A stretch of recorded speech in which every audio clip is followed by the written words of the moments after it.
I wish I had heels. Yeah.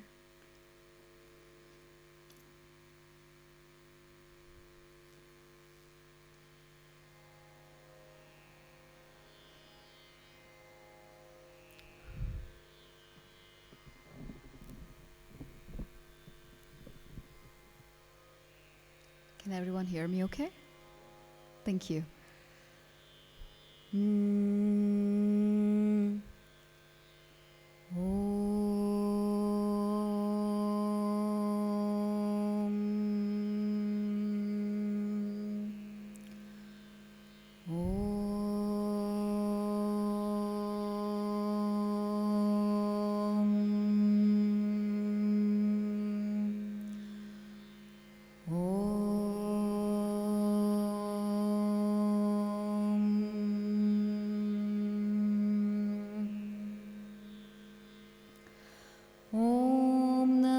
प्रणवार्थाय शुद्धज्ञानैकमूर्तये निर्मलाय प्रशान्ताय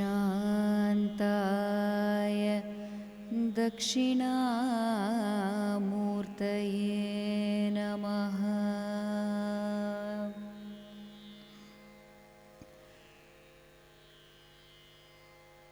Good evening, everyone. My name is Ranganathan, and today it is my pleasure to be here. I'm going to share a few perspectives on the topic of Indian music and yoga, an integrated approach to wellness.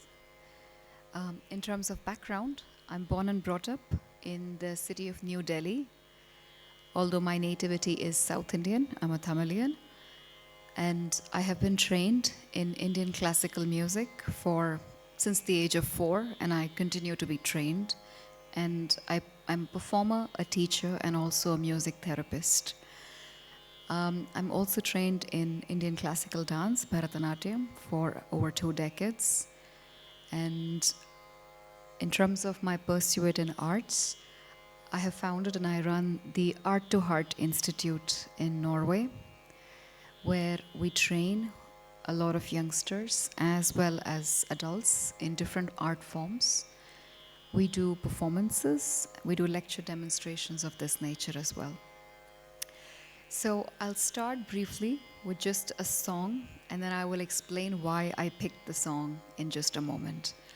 It is a Carnatic classical composition by one of the trinities of Indian classical music, Saint Tyagaraja.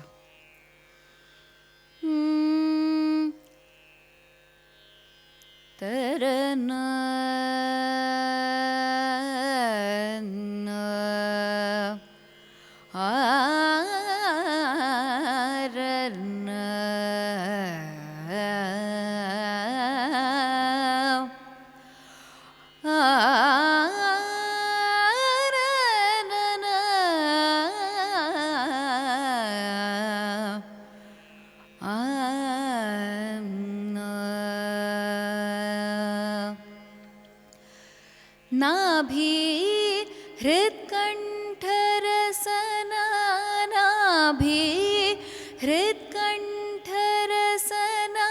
Nabhi हृत्कण्ठरसन नासादूलयन्तो शोभिल्लु सप्तस्वर शोभिल्लु सप्तस्वर शोभिल्लु सप्तस्वर सुन्दरुल भजिम्पवे Mansa शोभिल्लु सप्तस्वर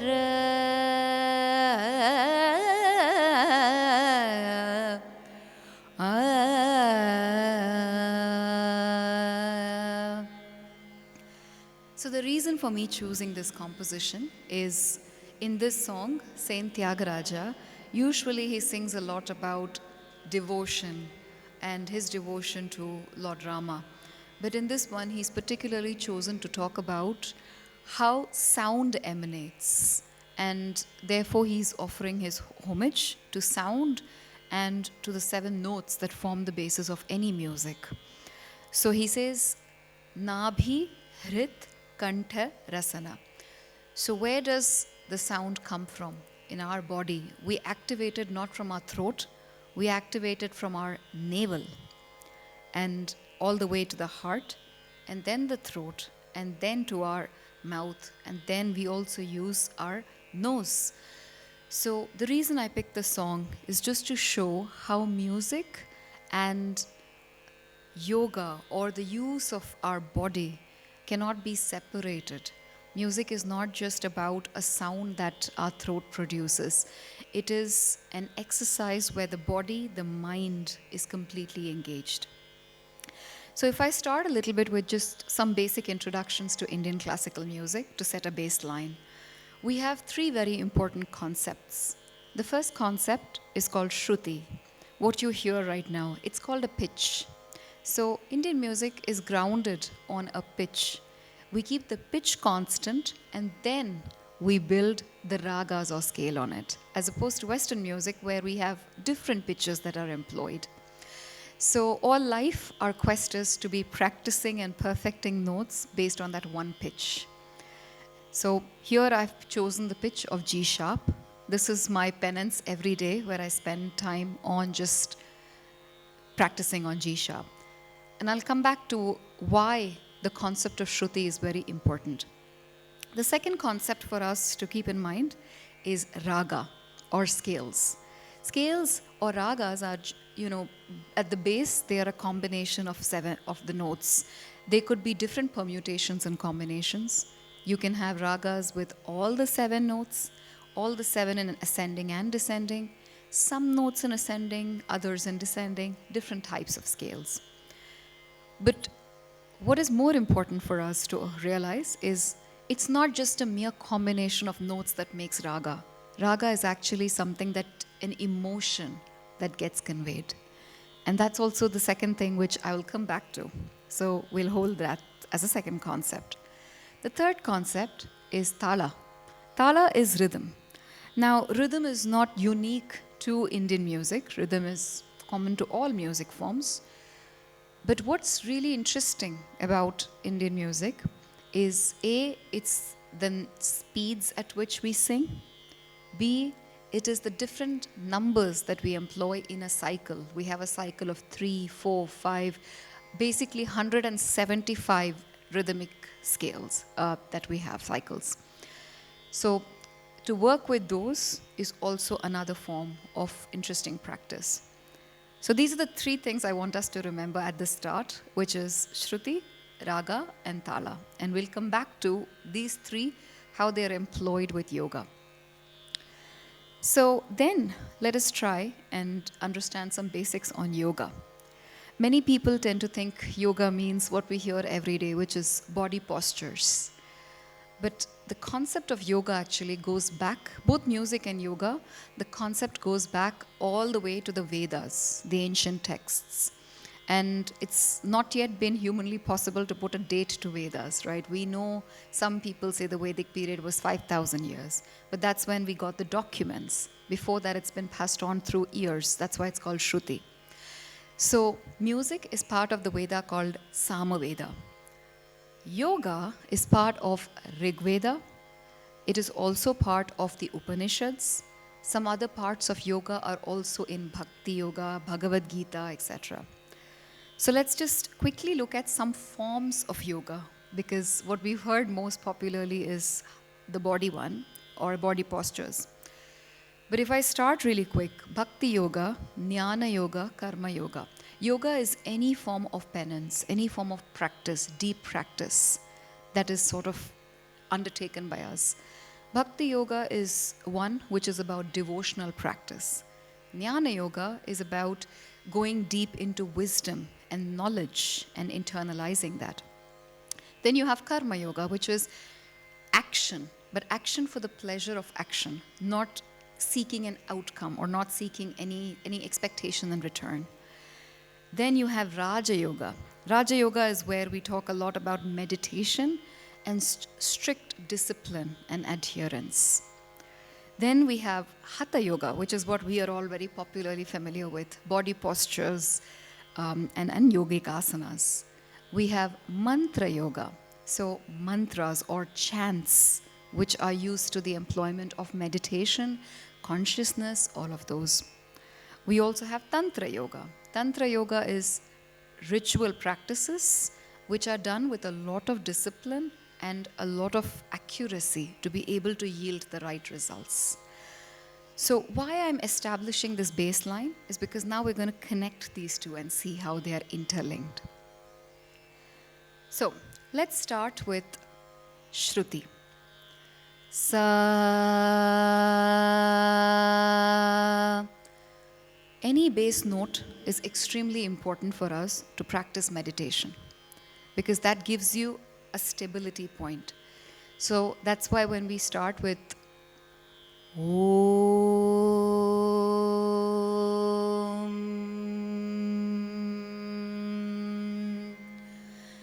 both in music to build endurance in your voice and presentation, as well as in yoga to build focus and longevity of breath control, Shruti is a very important concept. And many people are aware of it, but some maybe are not aware of it, but they still use it. So it's not that one has to be formally trained in music to know what Shruti is. People still use it. And then there are different techniques how we can use it. So one of those that we use is, you inhale, hold your breath, and then exhale, right?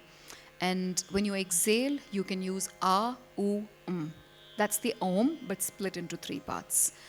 This helps a lot with improving your voice control, your voice quality, as well as your lung capacity. So 6 counts of inhaling, for example. You're welcome to try with me. 4 counts of holding, and then we'll do 8 counts of inhale, 4 hold, and 12 exhale. So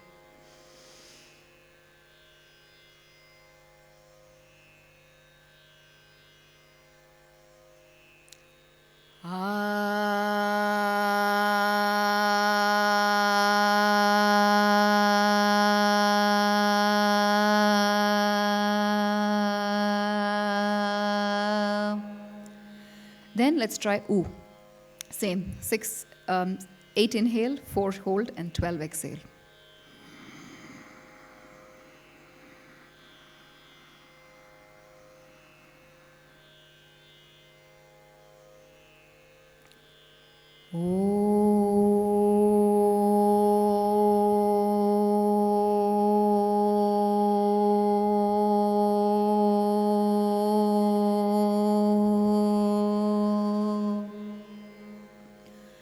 And the last one is So it's almost like a buzzing bee. Again, 8, 4, 12.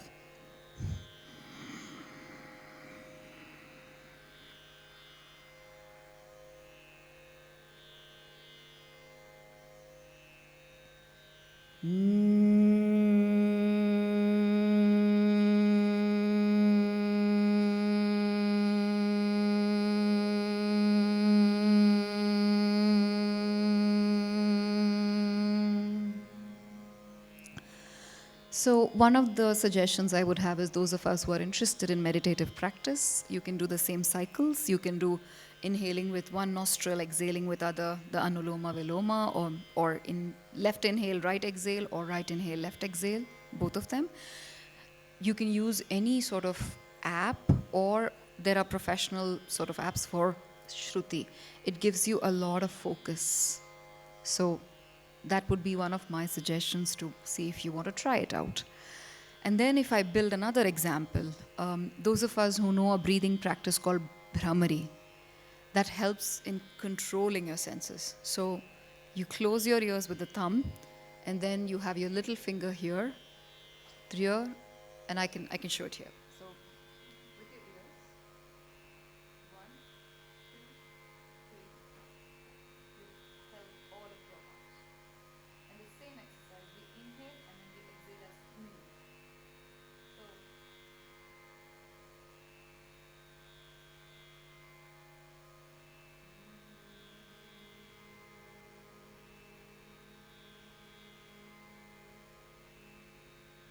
So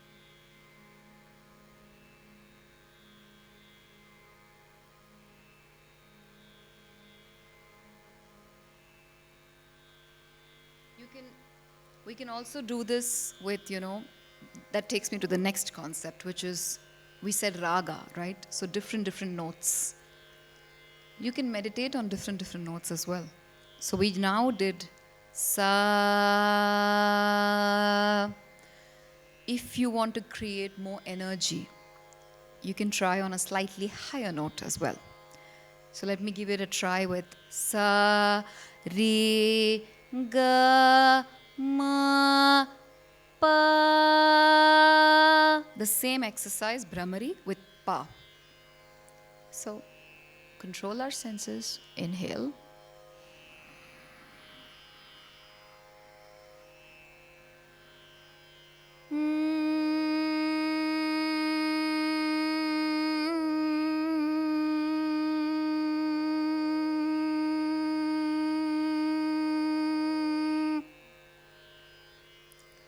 So the more we do that, it also builds endurance of your voice. And I think that's a very important part of building your breath control also. So then let's come from sound to also another aspect of sound or notes, which is chants. So usually any meditative practice, nada yoga, mantra yoga, tantra yoga, employs a chant. Why is that so? It's like an elephant's trunk, it'll keep moving. Our mind is like that, it keeps moving. You give a chant, it's like you give a stick to an elephant's trunk and then it stays. So we need to give ourselves, our mind, something that it can hold on to. And a chant or a mantra is like that, so that then the mind starts to hold on and work with it. So different mantras are there, and some are believed to be having more potency when you get initiation. Some you can just chant on your own. We can take a simple one, Ram, and we chant with that. So,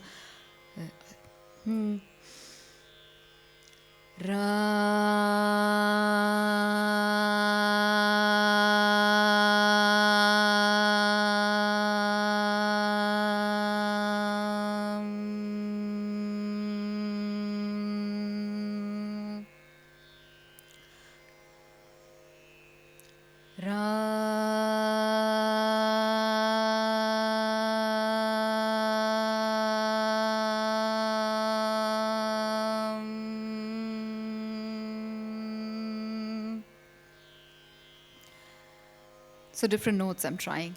I did sa, I did re, I can do ga.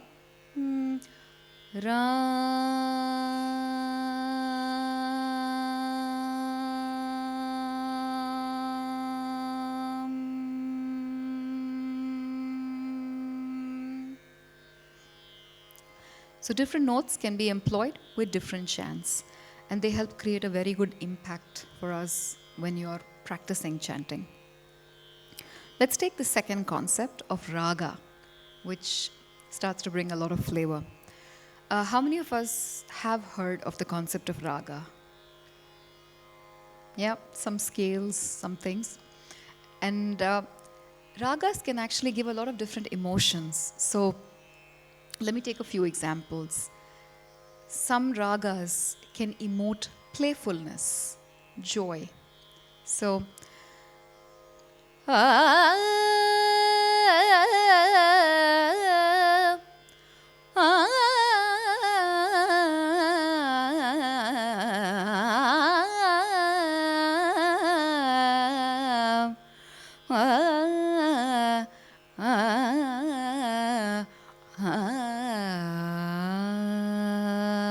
it's called Mohanam, the scale in Carnatic. In Hindustani, it's called Bhopali. Usually used in a very light-hearted tone, and even children can follow it, etc. So this kind of a raga is very nice when you are taking bhakti yoga. If you want to do songs or bhajans which you want people to follow along, create a mood of high energy. So for that kind of a yoga, this kind of a scale is good. Then we have ragas which can be very contemplative. So an example is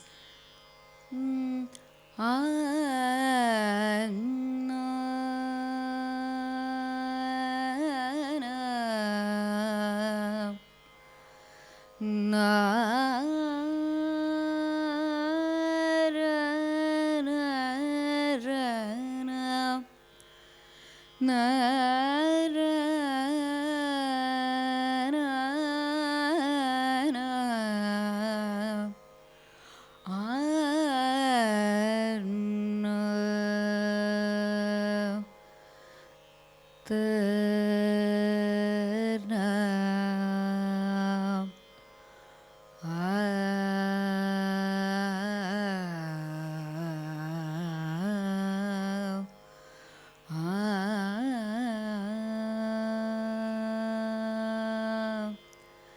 This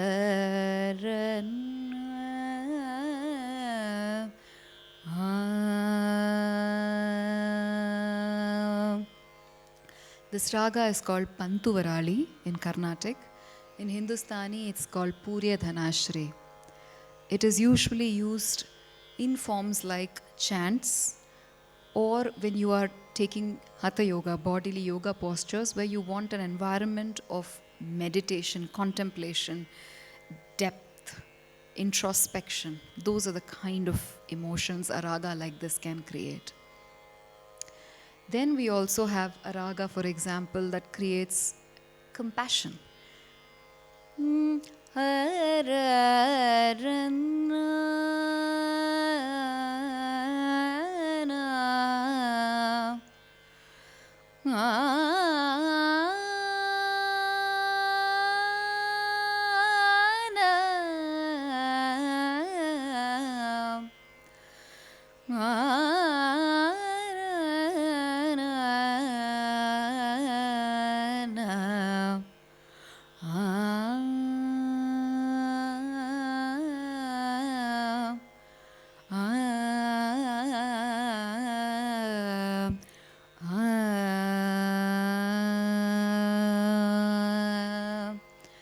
This raga is called Kapi in Carnatic. In Hindustani, it's called Pilu. A raga which typically, if you even look at the songs, they'll either be a mother's love for a child, there will be a wife who's longing, a lover who's longing for her mate. Those kind of emotions will be shown.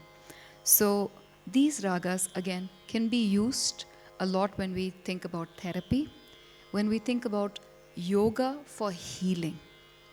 So yoga is not just about introspection, right? It's also about helping you heal, get your emotions out, regulation of your mind and your emotions. So when that is the kind of exercise we are doing, then it's very good to use some of these ragas that can come to your rescue. So one is in the practice of yoga, using ragas. How you can use them is usually it's to create sort of the environment by playing it around you when you're doing, for example, bodily postures or meditation. But if you are employing bhakti yoga, in that case, it's also you singing or you following along, and then you can use these ragas to sing. Many people have asked if for bhakti yoga you need to really know music. My argument from my gurus is you don't necessarily need to know music. You need to have an appreciation for music. Because all of us are born with some innate ability to actually appreciate music. Music comes from nature anyways. So one doesn't need that much formal training. It's something about just letting your intuition follow along. So that's on the yoga side. On the music side, when we think about developing students, when I think about training, how I was trained, a lot of my training on endurance as well as making sure that I can be a competent performer was about appreciating the emotions behind the raga. So it's not just trying to put notes to them, but trying to bring them together in an emotional way. And doing that also with the right breath control. So when we sing ragas, like when I sang Purya Dhanashri, if I ended up singing, for example,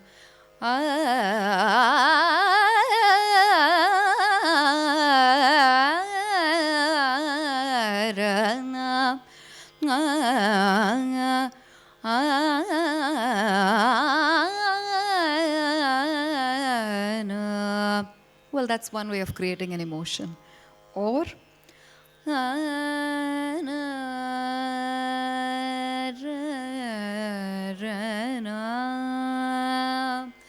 and that takes a lot of breath control. Often people think singing fast is a lot of breath control. Singing slow is much more because it also needs your mind to stay with your notes. And that part of music is where the integration of yoga and music comes. Regulation of the body, regulation of your voice, regulation of the mind. So then I take the third concept. The third concept we talked about was thala or rhythm. And a lot of yoga actually has regulation as a very important part. And regulation is actually part of rhythm. Rhythm doesn't always have to be playing an instrument where you hear rhythm. Even in silence, there is a lot of rhythm. And even in the way we have our breath, there is a lot of rhythm. So the beginning exercise we all did, 8, 4, and 12. That is one way of using rhythm to regulate breath and learn. Another way in which in music we bring together breathing, regulation through rhythm and notes is akara, or just practicing notes in different speeds. So if I give you an example with the same raga. Mm,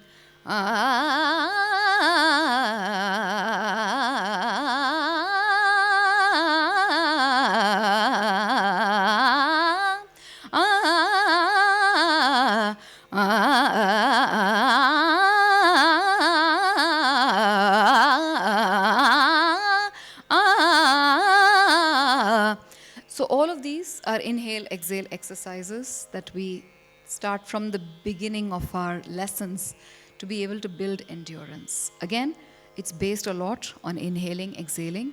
It's based a lot on your posture that you sit, and then regulating with tala and regulating with the singing of notes.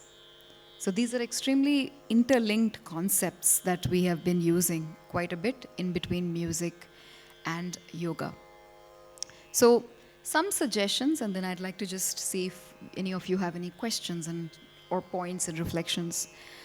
Some suggestions that I have, which we all can do in our daily life. First is, if you're into yoga practice, my recommendation would be, see if you want to integrate some music into it. That can be in the form of just plain shruti, or that can be in the form of simple ragas, or that can be in the form of chants, because that tends to have a much stronger impact on helping focus your mind and body. So that's one. Second is, those of us who practice music, I strongly recommend to bring breathing and to bring body regulation into music, because it helps build your body up to be a good musician, to be a good artist. And that includes everything from doing Surya Namaskar, and during Surya Namaskar also actually chanting. So one of the things my yoga teacher says is, the inhale and exhale, use the voice during Surya Namaskar in a very careful way, because if you overexert, the muscle will be overexerted, but with the right balance.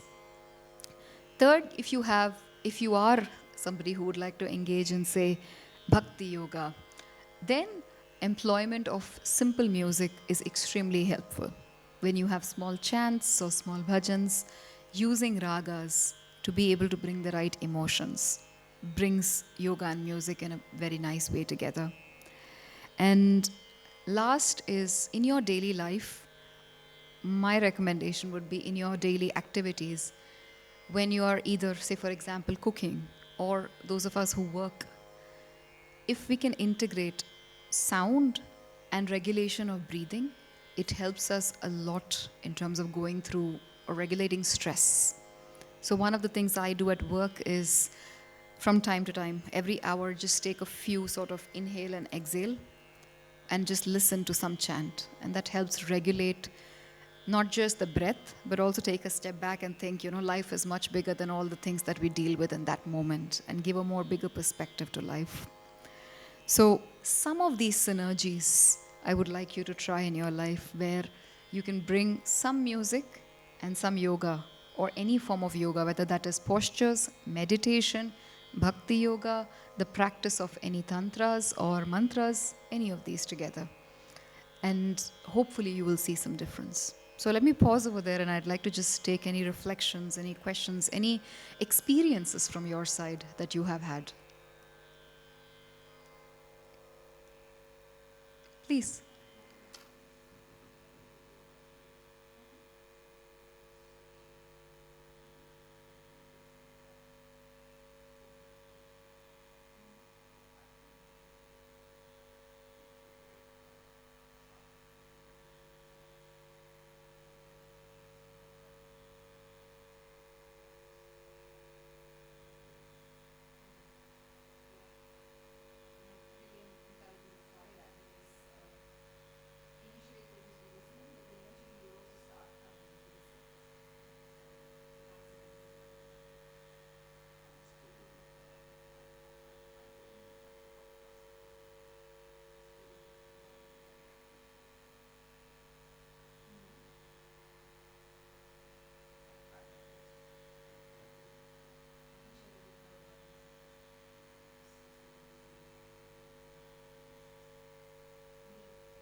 So, if I can, I'd love to just share a little bit about music, if that's okay for you.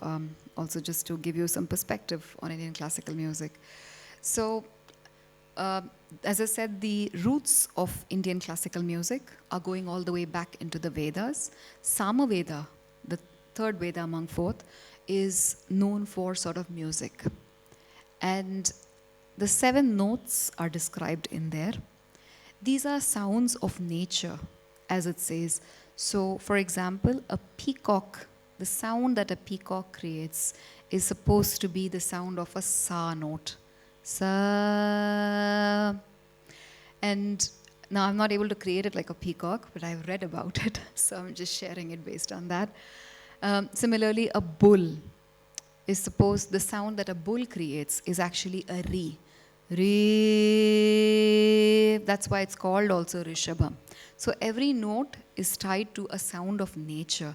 So our music is very, very closely integrated with nature. That's why it has so much connection to yoga, to emotions, to lifestyle, etc. We have two major styles of music in India. It's Carnatic and Hindustani. I would say that the base of both these music is the same. They are resting on the same seven notes. It's the difference in a very subtle way on how you present the variations, the use of your voice, as well as in terms of grammar, the compositions. Hindustani is quite heavily influenced by the northern regions. And then if we see Indian history, the confluence and the interactions with Middle East has also influenced Hindustani music quite a lot. Whereas the South has been a lot more, music that is taken out of, say, Sangam literature. The languages of South India have heavily influenced it, like Tamil, like Telugu, etc. So voice production is slightly different in terms of that's where you will experience the difference between a Carnatic and a Hindustani. Carnatic is much more heavy in terms of grounding on notes and gamaks. Hindustani is a bit more flowy. So that's, I think, something that I welcome you to experience it, because many people have told me also they've not felt very obvious difference, other than Hindustani people tend to sing a lot of Hindi songs or ghazals or, that bhajans, whereas Carnatic is more in the South Indian languages. So that's, of course, that's what most commonly people have experienced as the difference. And then there is a lot of beautiful grammar. How these music styles come. So for example, in Carnatic music or in Hindustani, the raga system is there. And ragas are based on these seven notes. Sa, re, ga, ma, pa, da, ni, sa, ni, da, pa, ma, ga, re. Seven notes. Western is equally based on the same seven notes. Do, re, mi, fa, sol, la, ti. So the same seven notes actually. And what we have in Indian music is, as I said, the pitch remains constant, but these seven notes can emerge in different combinations. That's what creates ragas. So for example, sa re ga ma pa da ni sa sa ni da pa ma ga re sa. If I choose to just remove a note, sa re ga pa da ni sa sa ni da pa ga re sa, I removed ma, the middle note. That creates a whole new raga, a different feel, a different emotion. Or sa re ma pa da sa sa da pa ma re sa. I removed the ni note and I removed the ga note. That creates a different emotion. So the interplay of different notes is a very interesting concept in classical music, both Carnatic and Hindustani. But building on that, a concept which is very interesting in Indian music is gamakas. Gamakas is oscillation of notes. That's what will make us appreciate Indian music a lot more. So, sa, re, ga, ma, ga, ma, ga, re. Just oscillating the note inside that frame is a concept which is quite intricate into Indian classical music. So it's called gamakas. And that will make us also appreciate our music a lot more, because it's not just knowing the notes and playing it on a keyboard that you can create the effect. You create the effect with the gamakas. So when I present, say for example,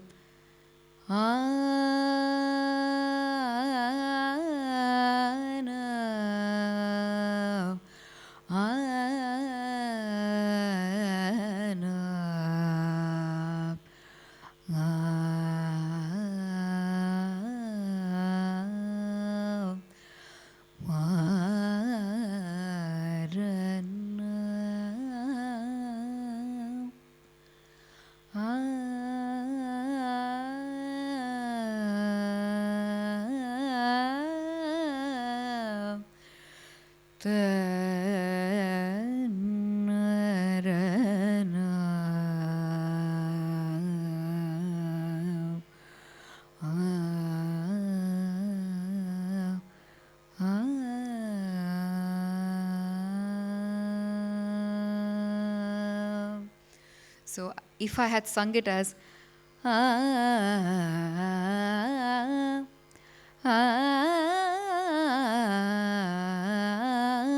versus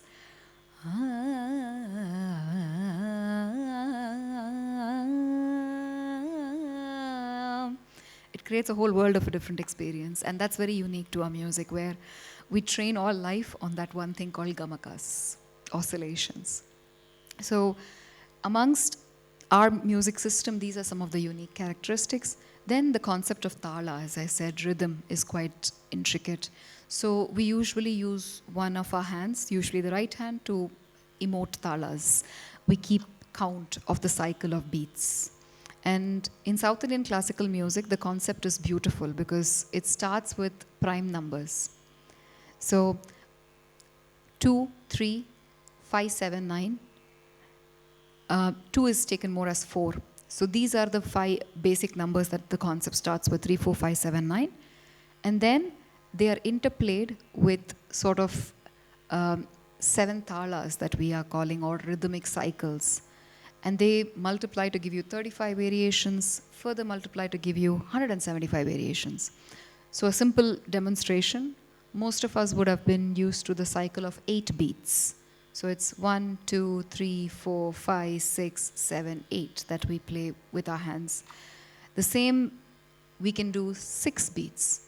1, 2, 1, 2, 3, 4. 1, 2, 1, 2, 3, 4. Like this, there are different permutation combinations that have beautiful rhythmic cycles. That is also something quite unique to our music. So when you next time hear a concert, maybe that's something I would recommend you to look for. I would recommend you to look for A, gamakas or oscillations, B, ragas or scales, and what kind of impact they create. The name of the raga and all is secondary, but just what does it create in terms of emotion? And third is following the rhythmic cycle. What is the rhythmic cycle over there? Is it the cycle of 8 beats, 6 beats, 3 beats, 9 beats, and then keeping yourself along with it, because that gives a very meditative way of focusing your mind as well. So yeah, hopefully next time when you hear a concert, I hope you can look for some of those things. Thank you. Any other thoughts or reflections?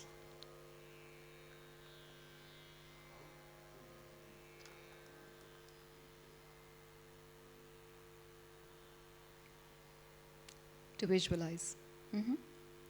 I can share a personal experience how I do it.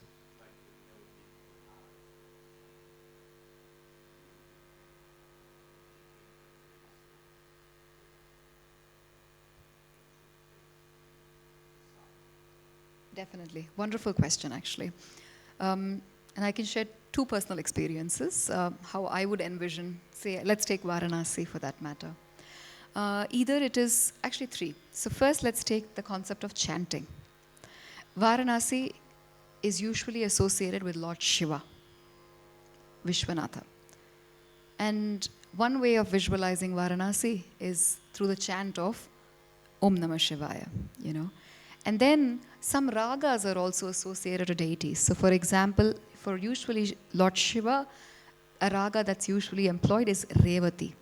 Sa re ma pa ni sa ni pa Re Sa. Om Namah Shivaya. Om Namah Shivaya. Om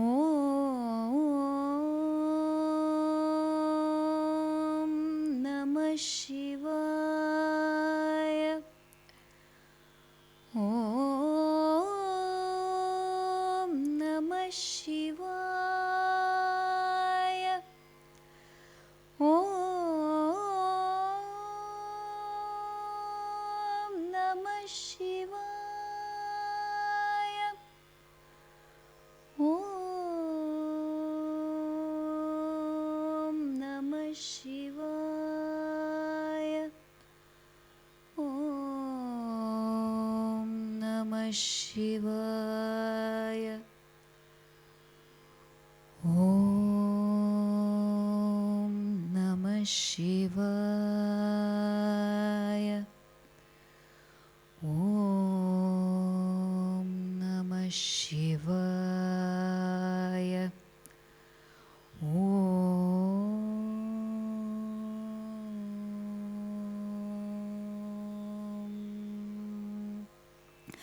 So in my mind, what I was envisioning was the chant, Om Namah Shivaya, but I was also imagining what does Shiva look like. He is usually represented in the form of a linga.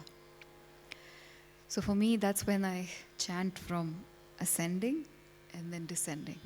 So trying to create the form in my mind while I can chant and use music in that way to create the imagery. So that's one way, using the chant, using the raga also, which we can associate closely to contemplation. The other way is also compositions. So in both Carnatic and Hindustani, we have compositions which are linked to Banaras. So, Vishweshwar Darsana Kar Chalamana Tuma Kashi. Vishweshwar Darsana Kar Chalamana Tuma Kashi. So the song meaning is, in order to have the sight and the blessing of Vishweshwara, Lord Vishweshwara, oh dear mind, let's go to Kashi. So the composer has written it very beautifully, because you could almost think of physically he's insisting to go, but or he's just saying, hey mind, can you be here and just travel to Kashi and create the image in your mind. So both those experiences is what I take when I hear this composition or sing this composition. So I think that's some ways in which we can actually create imagery.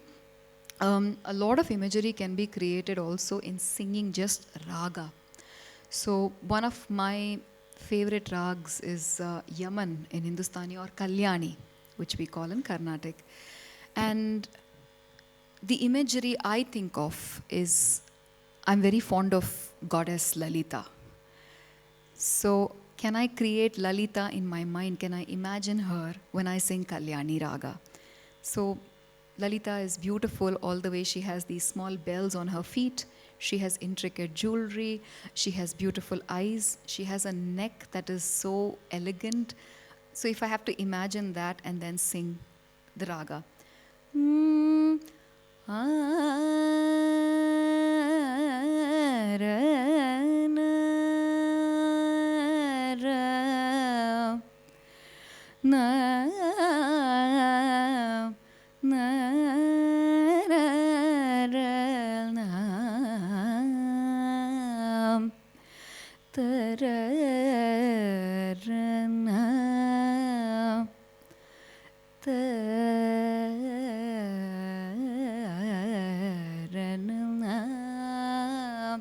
So thinking of how she would smile, how she would look, her eyes, everything.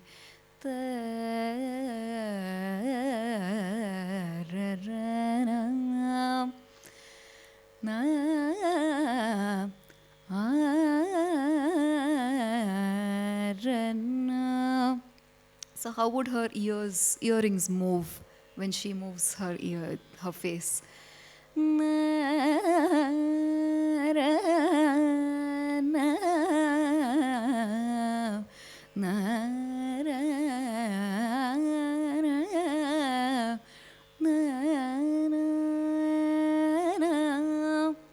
So, using imagery and music to help us focus in our mind on creating the imagery.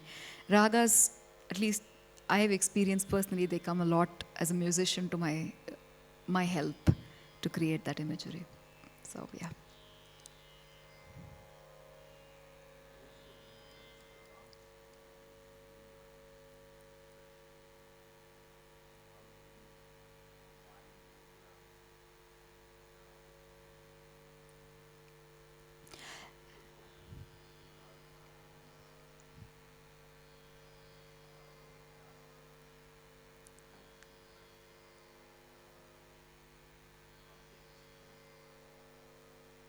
Yeah. So in Bharatanatyam, and I think this is also a great point because if I add yoga and then I add